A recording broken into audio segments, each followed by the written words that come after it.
오늘은 영력으로 2025년 6월 22일이고요. 음력으로는 2025년 5월 27일입니다. 오늘 명식은 을사년 임오월 임술일이 되겠고 일지는 임술이 되겠습니다. 자, 사주팔자를 분석함에 있어 제일 중요한 것 일주의 천간, 즉 일간이 가장 중요하다라고 하는 것. 일간과 다음으로 중요한 것은 월주의 지지를 말하죠. 월령이라고 합니다. 월령, 월지라고도 하고요. 원이라고도 이렇게 표현을 하는데 일간과 월령 가장 중요한 글자가 되겠습니다. 오늘 일간 임이라고 하는 천간이 일간이 되겠습니다. 임이라고 하는 천간 10개의 천간 중에서 9번째 천간이 되겠고요. 임이라고 하는 천간 5행으로 구분하게 되면 수가 됩니다. 임수가 되는 것이죠. 자, 목화 토금수라고 하는 것, 목이라고 하는 것은 나무가 되는 것이고, 그 다음에 화라고 하는 것은 불, 토라고 하는 것은 흙, 금이라고 하는 것은 쇠, 그 다음에 수라고 하는 것은 물이죠. 물인데 눈으로 봤을 때는 현상학적으로 물성으로 봤을 때는 물로 보지만은 기운으로 봤을 때는 냉기죠. 냉기, 차가운 한기를 말하는데 좀 오싹하네. 이거는 금의 기운은 숙살 기운을 말하는 것이고 수가 말하는 냉기, 한기라고 하는 것은 유튜브 같은 데 이렇게 보게 되면 사람이 진짜 실질적으로 사는데 어느 정도 온도냐면 영하 72도에서도 사람이 살고 있는 곳이 있습니다. 이렇게 혹한의 차가운 기운을 갖다가 수라고 하고요. 천하를 다 얼게 만들어 버리는 그러한 기운이 바로 수의 기운이다라고 볼 수가 있습니다. 천간으로 수라고 하는 것, 이러한 기운, 임수, 계수가 수가 되는 것인데 계절로 봤을 때 이렇게 냉기, 한기가 강한 계절은 바로 겨울이 되는 것이죠. 천간으로는 임수, 계수가 겨울이라고 보면 지지로는 해월, 자월, 축월이라고 하는 북방이 바로 수가 왕한 수왕절이면서 계절로는 겨울이 된다라고 볼 수가 있습니다. 자, 겨울이라고 하는 것, 수가 왕한 계절, 수라고 하는 것은 색깔로 보면 흑색이 되는 것이고요. 그 다음에 주관하는 시는 현무라고 하는 상상 속의 그런 동물이 되는데, 자, 색깔로 봤을 때 목이라고 하는 것은 청색, 화라고 하는 것은 적색, 토라고 하는 것은 노랑색, 황색이라고 하죠. 그 다음에 금은 백색, 수는 예를 들면은 지금 말씀드렸던 흑색인데 수가 용신이다 그러면 어떻게 돼요? 흑색을 많이 입어라 이렇게 말씀하시는 분들도 있고, 수가 용신일 때는 금이 수를 생기지니까 흰색과 검정색을 섞어 입어도 되겠다라는 또 추측도 해볼 수가 있겠죠. 그래서 목화토금수라고 하는 것의 색깔이 5가지 색깔이죠. 청색, 적색, 백색, 흑색, 황색인데, 자, 흰색에다가 검정색 색금은 회색이 될 것이고요. 파랑색에다가 빨간색 더하면 보라색이 될 것이고요. 여러 가지 색의 조합이 나오죠. 그래서 목화토금수의 색은 그냥 단일하게 5가지 색깔이 아니라 서로가 이렇게 섞이게 되면 무한한 색깔을 나타낼 수 있다. 그래서 색의 삼원색, 빛의 삼원색이 있듯이 그 3가지 색깔이 어떻게 조화를 이루느냐에 따라서 모든 색깔을 만들어낼 수 있듯이 여러분들 목화 토금수 색깔 5가지밖에 없네요 이렇게 생각하시면은 조금 시야가 좀 좁으신 거고요. 목화 토금수 색깔을 갖다가 여러 가지 다각도로 활용하시는 것도 하나의 방법이다 이렇게 보시면 좋겠습니다. 또 오상이라고 하는 인의 예지신으로 이렇게 봤을 때 목이라고 하는 것은 인자함, 인을 뜻한다라고 그랬고요. 금이라고 하는 것은 의로움, 의를 뜻한다고 했고, 화는 예절, 빛이 있고 밝음이 있을 때 예절이 돋보인다라고 하는 개념으로서 화는 예절, 토라고 하는 것은 절대 움직이지 않고 믿음, 그죠? 항상 그 자리에 그 상태에서 우리를 포옹해주고 우리를 안아줄 것이라고 하는 그런 믿음이 있는 것이 토가 되는 것이고, 수라고 하는 것은 지혜를 뜻하죠. 물이라고 하는 것은 특정한 형태가 없습니다. 동그란 곳에 넣으면 동그래지고, 그 다음에 네모난 틀에 넣으면 네모래지는 것이 수고요. 수라고 하는 것은 항상 위에서 아래로 흐르게 돼 있고, 물론 전기를 위해서 펌프로서 위로 쏘아 올릴 수는 있지만 결국에는 올라가서 무한대로 올라가지 않죠. 어느 순간 올라가게 되면 밑으로 떨어진다라고 하는 것. 그래서 수라고 하는 것은 순리를 따른다라고 하는 개념으로도 우리가 이해할 수가 있고, 물이라고 하는 것은 밑으로 흐를 때 막아버리면 영원히 막히는 것이 아니라 어느 정도 되게 되면 물이라고 하는 것은 좌회해서 갈 수도 있고 우회해서 갈 수도 있고 막아놓은 것을 넘어서 갈 수도 있다라고 하는 것. 그래서 목화토금수 중에서 가장 큰 힘을 가지고 있는 것은 아마도 물이 아닐까. 물의 힘이라고 하는 것은 엄청납니다. 큰 건물을 갖다가 뒤틀리게 만들 수도 있는 것이고, 그 다음에 물난리, 댐이 한번 폭파돼서 물난리가 나면 진짜 남아날 거 없이 다 그렇게 휩쓸고 내려갈 수도 있고, 그 다음에 금광석을 자를 때 금광석이라고 하는 것이 굉장히 단단하잖아요. 금광석. 이거를 자르는 것이 바로 물로 자른다라고 하는 거. 물 가지고 쇠도 자를 수가 있겠고요. 못 자르는 것이 없다 이렇게 합니다. 그래서 물을 고압으로 틀게 되면은 엄청난 파괴력을 가지고 있는 것이 수라고 하는 것. 그래서 수라고 하는 것이 되게 물르고 그냥 뭐 강도가 없을 것 같지만 물이라고 하는 것은 그만큼 강한 힘을 가지고 있다. 그래서 임수일간들이 왕할 때는 대체적으로 사람이 잔잔해 보인다 하더라도 속에는 엄청난 힘과 파워를 가지고 있는 것이 또 수일간, 특히나 임수일간이 왕할 때는 그러한 특성을 가지고 있다라고 하는 것을 꼭 명심해 두시기 바랍니다. 또 이 수라고 하는 오행을 다시 두 가지로 구분해 볼 수가 있겠죠. 음과 양으로 구분해 볼 수가 있는데, 자, 음과 양으로 구분할 때 음양이라고 하는 것은 서로 대조되고 상대되는 것이지만은 누차에 걸쳐 강조하지만 음은 양이 없으면 존재할 수 없는 것이고요. 양은 또 음이 없으면 존재할 수 없습니다. 음이 여자라고 봤을 때 양은 남자죠. 여자는 남자 없이 존립할 수가 없겠고, 남자 역시 음이 없으면 존립할 수가 없습니다. 착함이 있어야 악함이 있는 것이고요. 악함이 있어야 선함이 돋보이는 것이다. 밤이 있어야 낮이 있는 것이고, 낮이 있어야 밤이 있는 것이다. 이렇게 생각하시면 되겠죠. 그래서 수라고 하는 것은 양수가 있고 음수가 있는데, 오늘 공부하게 되는 임수는 양수가 되는 것이고, 내일 공부하게 되는 음수인 어떤 수가 있습니까? 개수가 있죠. 개수는 같은 수라 하더라도 음의 기운을 가지고 있는 수가 되겠습니다. 그래서 같은 오행 수라 하더라도 개수는 음의 기운, 그 다음에 양수는 임수는 양의 기운을 가지고 있는데, 양수는 우리가 물상의 비유를 하게 되면 대해수라고 해서 바다라든가 강호수 같은 것에 우리가 비유를 많이 하죠. 물 중에서 가장 큰 물이 어떤 거예요? 바다죠. 그 다음에 강 또는 뭐 호수 같은 거.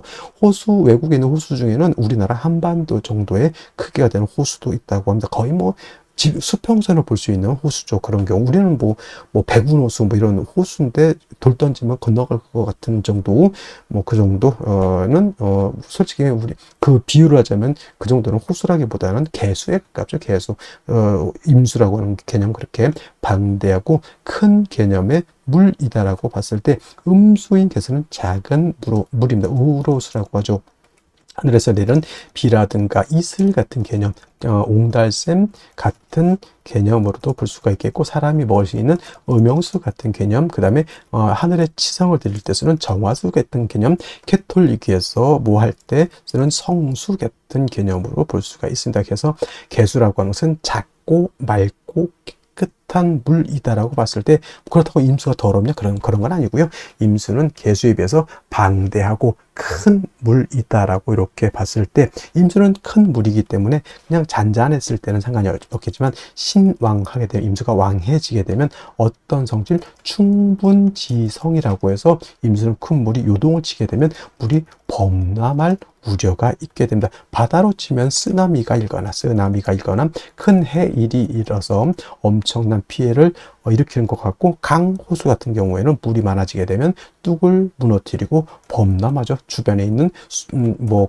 밭이라든가 집이라든가 축사라든가 완전 쑥대의 밭을 만들어 버립니다. 그래서 임수라고 하는 것이 왕할 때는 이 충분한 성질, 물이 범람하고자 하는 이러한 성질을 갖다가 쓰나미, 해일이 일어나는 이러한 엄청난 힘을 갖다가 조절시켜주는, 적절히 억제시켜주는 것이 필요하겠죠. 이것이 바로 뭐다? 무토라고 하는 것이 있어서 임수를 갖다가 제방해야 된다라고 이렇게 설명을 하는 겁니다. 제가 무토, 기토 설명할 때 무토는 어떤 토? 건토라고 했고요. 기토는 습토라고 해서 금을 생할 때, 토생금을 할 때는 습토인 기토라든가 지지로 진토라든가 술토 가지고 금을 생할 수 있지만, 임수라고 하는 큰 대해수를 갖다 제방할 때는 습토인 기토로는 임수를 제방할 수가 없다. 그래서 양토인 무토, 건토인 무토로서 제방해야 되는 것이고, 기토는 작은 스잎, 물에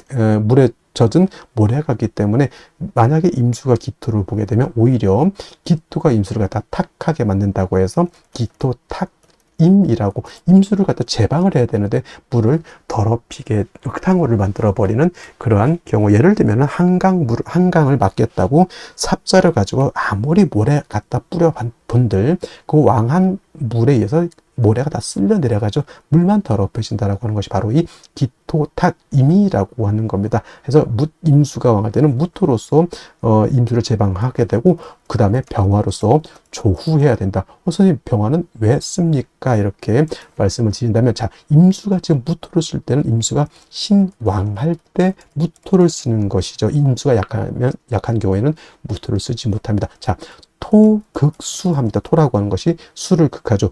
왕한 임수를 무토가 극한다라고 하는 개념은 극해서 파극해서 없앤다는 것이 아니라 제방해서 임수의 용도를 만들어준다. 쉽게 말하면 소양강 댐을 만들어서, 댐이 무토가 되겠죠. 그 소양강이라고 하는 물을 가둬서 공업용수, 농업용수, 생활용수로 쓸 수 있게 만들어주는 것이 바로 이 무토인데, 임수가 왕할 때는 토극수하는 것이라 자칫 수다.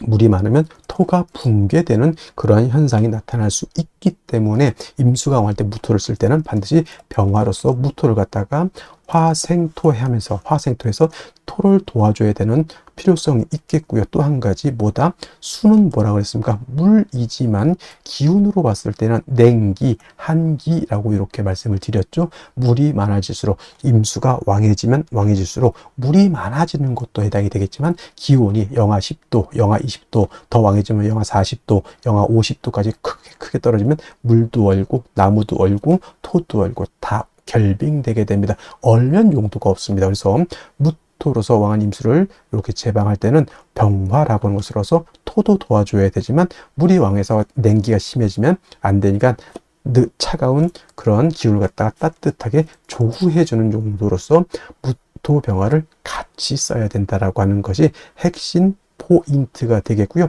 반대로 임수라고 하는 것이 아무리 대수라 하더라도 항상 왕할 수는 없죠. 임수 일간이 예를 들어서 4월, 5월, 미월, 진술, 축월 같은 때 태어나거나 인월, 묘월 같은 때 이렇게 태어나게 되면 써드릴까요? 4, 5월, 그 다음에 진술, 축, 묘월은 토가 왕한 계절이니 진술, 축, 미월 같은 경우, 그 다음에 인월은 모광절, 묘월도 모광절, 인묘월 같은 데 태어났을 때는 임술간이 신약이 되죠. 이런 경우 자칫 무토를 쓰게 되면 극설교집이 되거나 해서 임수가 진짜 그때는 파극을 당해서 임수를 못 쓰게 되는 그러한 현상이 나타나기 때문에, 이러한 경우에는 무토를 쓰는 것이 아니라 인성인 금으로서 금생수 해 주어서 그 임수의 근원, 수원을 마련해 주는 것이 필요하겠다. 그래서 임수는 왕하면 무토병을 쓰고, 임수가 일간이 약하면 금을 쓴다 정도 이렇게 기억해 두시고, 나머지 글자들은 그때 필요에 의해서 쓸 수도 있고 안 쓸 수도 있지만은, 임수는 왕하면 무토병, 약하면 금, 인성, 경우에 따라서는 경금을 쓰는 경우도 있고, 경우에 따라서는 신금을 쓰는 경우도 있겠다. 그건 뭐에 따라서 달라진다? 월령, 월지에 따라서 차이가 있을 수 있다. 이렇게 기억해 두시면 되겠습니다. 다음으로 월령에 대해서 알아보도록 하겠습니다. 월령이라고도 하고요, 월지라고도 하고, 월원이라고도 합니다. 월령, 월지, 월원이라고 하는 것은 월주의 지지를 말하는 것이고, 이 월지가 중요한 것은 계절의 의미를 가지고 있기 때문에 중요합니다. 계절이라고 하는 것은 춘하추동을 말합니다. 춘하추동은 봄, 여름, 가을, 겨울을 말하는데, 이 춘하추동 안에는 왕쇠와 한열의 개념을 가지고 있기 때문에 중요한 의미를 갖습니다. 왕쇠라고 하는 것은 뭐다? 어느 오행이 왕하냐 약하냐를 봅니다. 즉 금이 왕하냐, 수가 왕하냐, 토가 왕하냐, 목이 왕하냐, 화가 왕하냐, 특히나 일간이 왕하냐 약하냐, 이것도 매우 중요하고요. 그 다음에 한열이라고 하는 것은 이 사주가 더우냐 추우냐 이거를 보는 겁니다.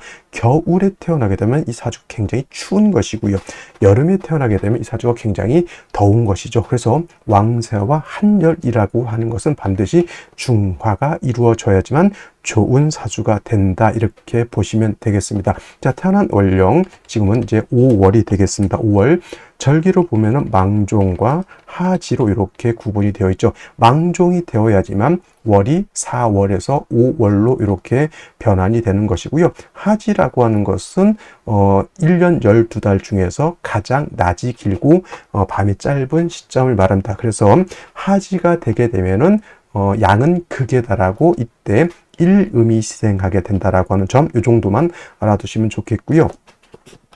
계절을 보게 되면 여름이 되겠습니다. 4, 5, 미, 월이라고 하는 계절은 여름이 되죠. 4월은 초하라고 하고요. 지금 5월은 중하라고 표현을 하고, 그 다음에 미월은 늦여름이라고 해서 모하로 이렇게 표현하죠. 그래서 4월, 5월, 미월이라고 하는 것은 화가 왕한 화왕절이 되면서 여름이죠. 매우 뜨겁고 건조하다라고 해서 조열하다라고 하는 이러한 표현을 쓰게 되죠. 염상절이라고도 하고요. 또는 염천지절이라고 하는 표현도 쓰게 됩니다. 그래서 4월, 5월, 미월은 매우 뜨겁다.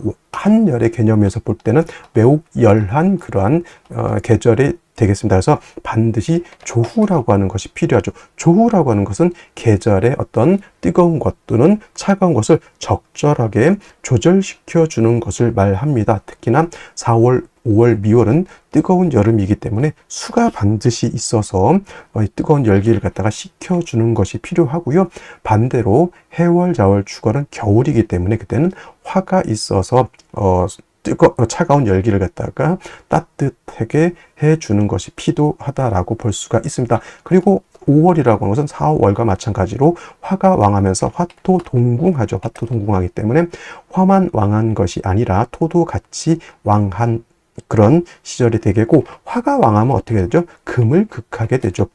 화극금. 그래서 4월, 5월 같은 경우는 화가 굉장히 왕하기 때문에 상대적으로 그 다음에 금은 약해지는 것이고, 그 다음에 4월은 화가 임관지가 된다고 했고, 지금 5월은 화가 제왕지가 됩니다. 근데 반대로 수라고 하는 것은 4월에 절지가 되는 것이고 5월에는 절퇴지가 됩니다. 그래서 수도 5월엔 굉장히 약하게 되죠. 그래서 조우를 할 때는 반드시 수를 필요로 하는데 수만 딸랑 있어서는 안 되고 반드시 금이 있어서 수를 보좌해주는 그러한 틀로 가야지만 사주의 중화를 이룰 수 있게 되는 것이다. 이것이 바로 5월의 특징이다라고 볼 수 있습니다.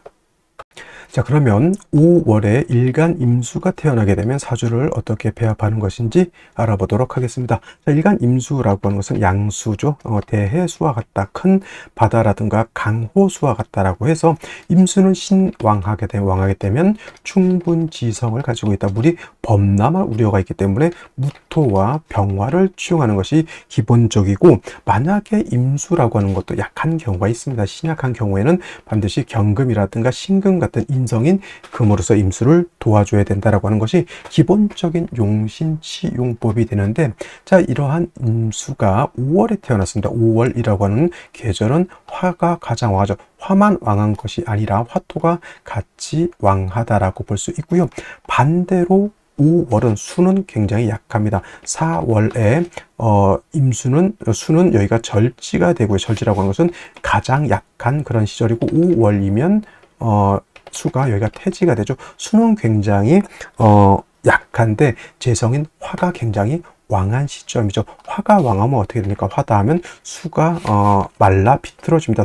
수가 한여름에 비가 오지 않고 뜨거운 여름이면 소양강도 강바닥이 훤히 드러날 정도로 물이 고갈되는 것을 연상하시면 됩니다. 그래서 5월 같은 경우에는 일단보다 임수 자체가 고갈되지 않도록 하는 것이 필요하다. 하늘에서 비가 오든지 땅에서 물이 솟아나든지 해가지고 물이 마르지 않도록 해야 되는 것이 가장 관건이다라고 볼 수 있죠. 그래서 반드시 먼저 인성인 금을 얻어서 임수를 갖다가 생해 주는 것이 필요하다라고 볼 수 있죠. 근데 중요한 것은 금은 화를 갖다가 억제시켜 줄 수 없죠. 그래서 이러한 경우에는 경금만 있게 되면은 화가 왕할 때 얘를 통제시켜 주지 못하면 수는 화다 수갈이 되겠고요. 그 다음에 금은 화다 금 용이 되죠. 그러면 수도 망하고 인성인 금도 망합니다. 그래서 이를 조절하기 위해서는 비견 겁재인 수가 있어서 어떻다? 화를 갖다가 통제시켜 주는 것이 필요하다. 이 개수가 또 화를 통제하게 되면 화가 금을 공격하지 못하죠. 그러니까 금이 등이 수를 생할 수가 있게 되는 것이다 라고 해서 5월의 임수는 먼저 인성인 금, 특히나 경금을 얻는 것이 중요하겠고요. 그 다음에 비견겁재인 수가 있어서 5월의 뜨거운 열기를 갖다가 조절시켜 준다라고 하면 사주의 중화를 이룰 수 있다라고 볼 수 있습니다. 이러한 경우에 개수가 필요한 상태에서 무토나 기토 같은 것이 있게 되면은 무토는 개수를 묶어버릴 것이고 기토는 개수를 갖다가 공격시켜 버리겠죠. 을목 같은 것이 있게 되면 을경합이 돼서 을목 경금을 못 쓰게 만들 겁니다. 그래서 개수 경금이 필요할 때는 무토 기토라든가 을목 같은 것이 천간으로 투출되는 것은 바람직하지 않다, 이렇게 말씀드릴 수가 있겠습니다. 자, 다시 오늘의 명식을 살펴보도록 하겠습니다. 자, 오늘 명식 임수일간이 5월에 태어난 사주 명식이 되겠습니다. 항상 사주를 볼 때는 제일 먼저 일간이 어떤 일간이냐, 두 번째로 원령이 어떤 원령이냐를 반드시 살펴보시기 바라고요. 세 번째로 격국과 용신이라고 하는 것도 살펴볼 필요가 있겠습니다.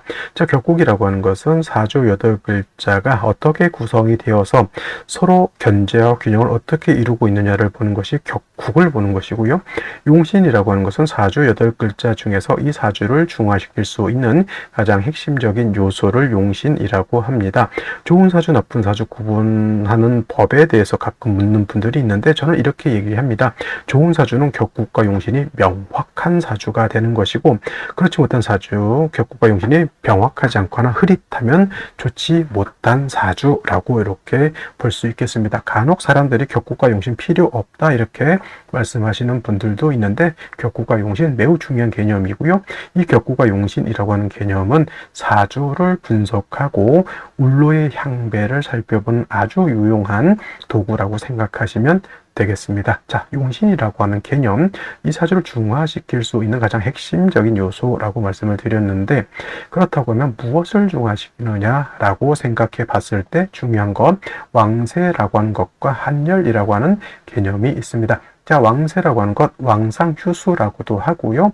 이 왕세, 왕상휴수라고 하는 것은 사주 8글자 안에 있는 목화토금수라고 하는 오행 중에서 어느 오행이 왕하고 어느 오행이 약하냐를 보는 것입니다. 그 중에서도 중요한 것은 역시나 일간이 왕하냐 약하냐를 보는 것이 중요하겠죠. 일간이 왕하고 힘이 있어야지만 이 사주를 끌고 갈 수 있는 여력과 지략과 능력이 있는 것이고, 일간이 약하면 이 사주를 끌고 갈 수 있는 그런 힘이 없는 것이다. 사주를 끌고 간다라고 하는 뜻은 뭐다? 사주라고 하는 것은 삶이다. 내 아이의 삶을 주도적으로 능동적으로 끌고 갈 수 있는 힘이 있느냐 없느냐는 바로 일간이 왕하냐 약하냐를 통해서 살펴볼 수가 있는 것이고, 그 다음에 왕세, 한열이라고 하는 개념은 한난조습이라고도 이렇게 표현을 하는데, 자, 사주 8글자는 그냥 글자가 아니라 이 안에는 시간의 개념과 공간의 개념을 같이 가지고 있습니다.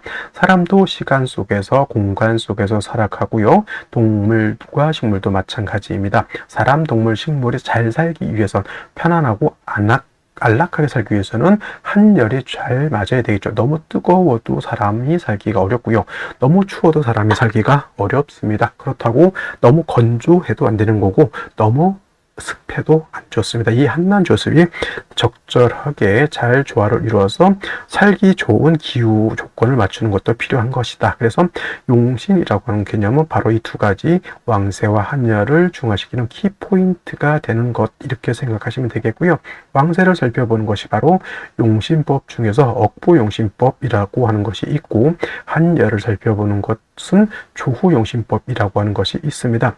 크게 봐서 용신을 보는 방법에는 5가지 종류가 있다고 합니다. 그 중에서 반드시 여러분들이 이해하고 있어야 될 것이 바로 이 억부용신법과 조후용신법이라고 하는 것, 꼭 기억해 주셨으면 좋겠고요. 자, 격국과 용신이라고 하는 것도 결국은 일간과 원령이라고 하는 토대 위에서 살펴볼 수가 있겠습니다. 자, 일간 임수라고 하는 것은 양수가 될 것이고요. 월지는 오화, 음화가 되겠습니다. 채양, 용, 음이라고 이렇게 표현하는데 본시 사화가 오화가 양이 되는데 그 성질이 본성이 다르기 때문에 사화는 음이지만 양으로 쓰는 것이고 오화는 양이지만 음으로 쓴다. 채, 양, 용, 음이라고 금방 설명을 드렸고 그거는 지장간 속에 답이 있습니다. 오화를 보면 병화, 기토, 그 다음에 정화라고 하는 것이 들어가 있는데 오화는 양이지만 그 본기, 본성은 뭐다? 정화를 가지고 있다. 그래서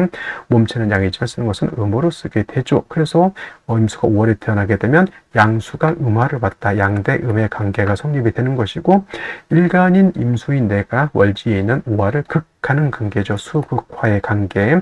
근데 이것은 내가 극하는 거죠. 수극화, 내가 극한다고 해서 아극자라고 하고 아극자는 재성이라고 표현합니다. 재성이라고 하는 것은 인기, 재물, 그 다음에 남자한테는 처가 되겠습니다. 근면, 성실도 해당이 될 것이고요. 유흥, 오락도 해당이 될 것이다 라고 볼 수 있습니다. 그래서 재성이 있고 일간이 왕에서 신왕, 제왕이 되면 돈도 있고 일간도 왕하고 재성을 감당할 수 있기 때문에 재물, 인기, 현모, 양처를 얻고 근면성실한 사람이 되는데 반대로 재다, 신, 약하게 되면 오히려 악처를 만나거나 이 재성으로 인해서 큰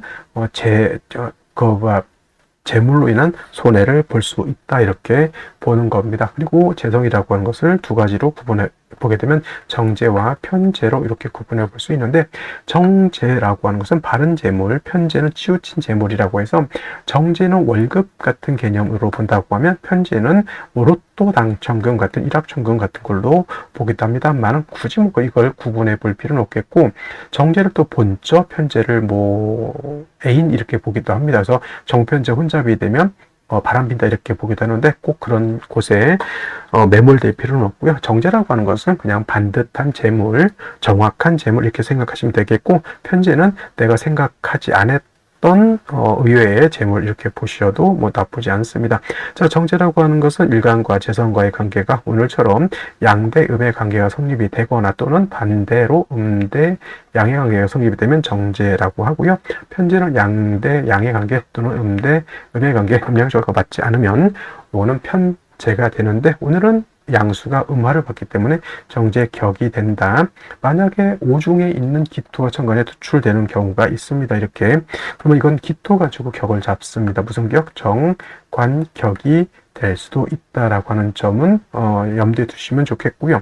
자, 5월에 임수가 태어나게 되면 임수가 왕합니까? 오화가 왕합니까? 당연히 5월은 화왕절이죠. 화가 제왕지가 되기 때문에 12달 중에서 가장 화가 왕한 시점이 5월임에 반해서 수는 5월이면 여기가 절지 태지가 돼서 일간이 약기적 신약한데 재성이 왕한 사주 또는 제다신약이라고 봐도 됩니다. 근데 5월의 임수가 무조건 제다신약이냐? 그렇지 않고요.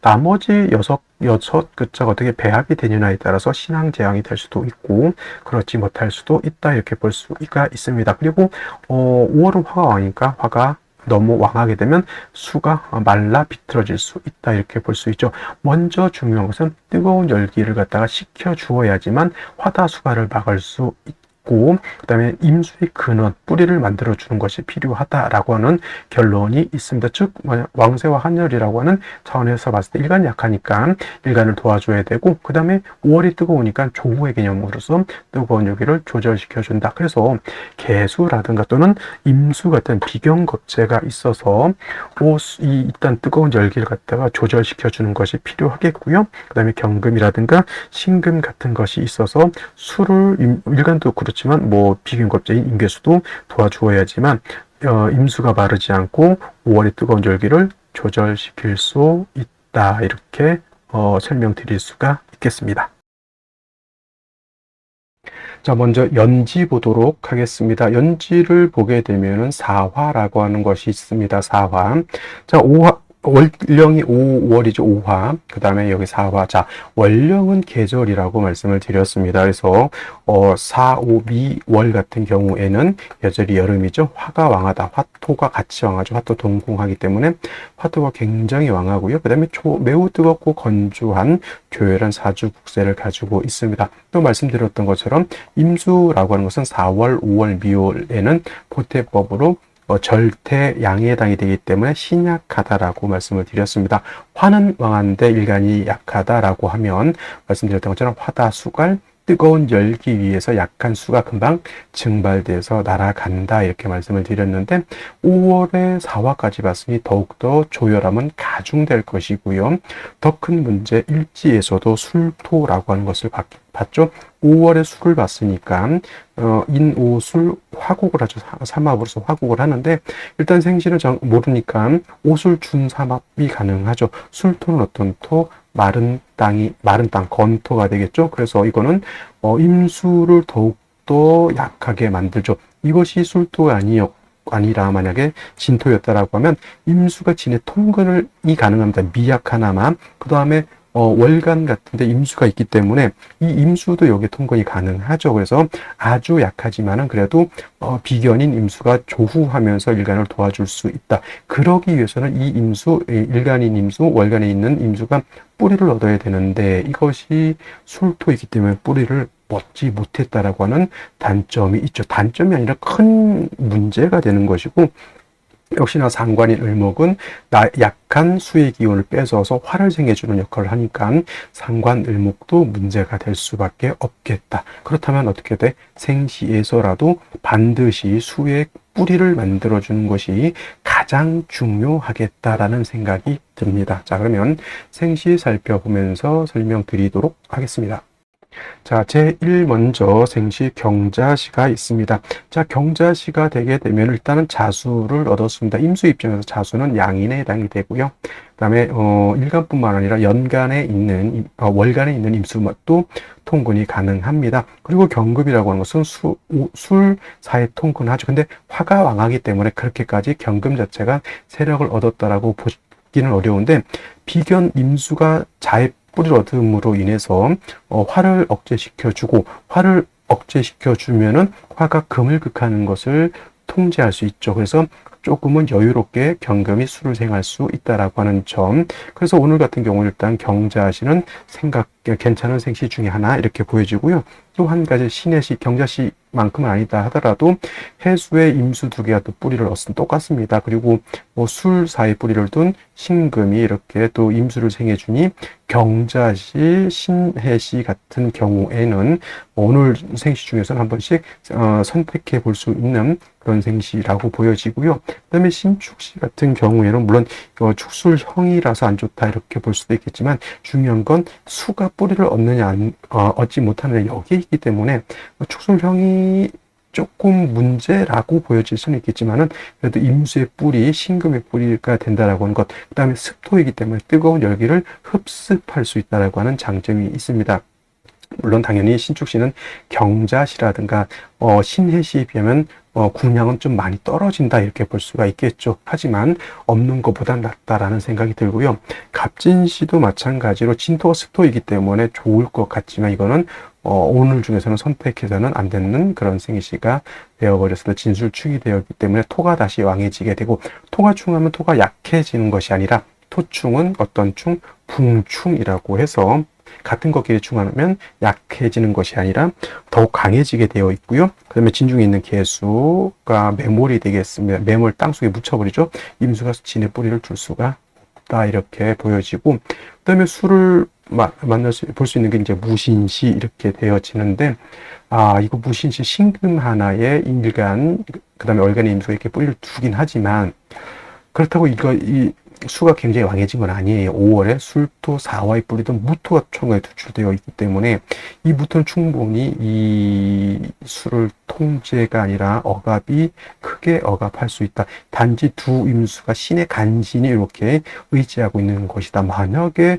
대운이나 세운에서 인신충이 돼버렸다라고 하면 그나마 발 디디고 있는 신금마저 깨지는 데는 힘이 들지 않을까라는 생각이 들죠. 운은 당연히 어디로 가야 됩니까?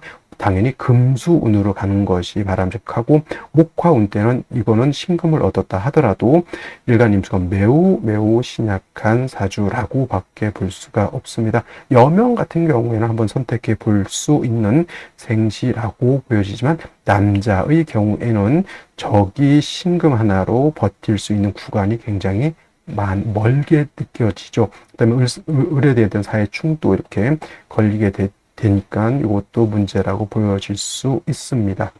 그래서 남명의 경우, 건명의 경우에는 무신시는 굉장히 조심하셔야 되겠고요.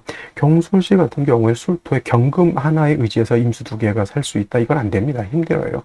오술 합의 이거는 뭐 거의 뭐 화국이기 때문에 경금 자체가 임수를 생할 수 있는 공력이 떨어진다. 이렇게 보여지고요. 임인시 같은 경우에는 완벽하게 인호술 화국이죠. 아무리 천간에 임수 세 개가 있다 하더라도 이거는 극신약일 수밖에 없다. 이렇게 보여집니다. 만약에 아까 말씀드렸던 것처럼 저것이 술토가 아니라 진토였다라고 하면 한번 비벼볼만 합니다. 이 정도 되면 임수 세 개의 진에 뿌리를 두고 있으니 이거 술토이기 때문에 이거는 절대 안 좋은 어려운 사주라고 보여지고, 계묘시 이미지랑 마찬가지. 그다음에 을사병호 정미 모두 수가 뿌리가 없게 되죠. 운이라도 뭐 금순으로 가야 되는데, 예를 들면 이민시, 계묘시, 갑신시, 을사시, 병호시, 정미시, 경술시 등등 뭐 기유시는 뭐 그나마 조금 나아 보이긴 하지만, 이런 생시들이 아들이었다 그러면 큰일 나는 거예요. 큰일. 잘 생각하시고 태길하시는 것이 중요하겠다. 이렇게 말씀을 드리면서 오늘 강의는 마치고요. 저는 내일 또 찾아뵙도록 하겠습니다. 감사합니다.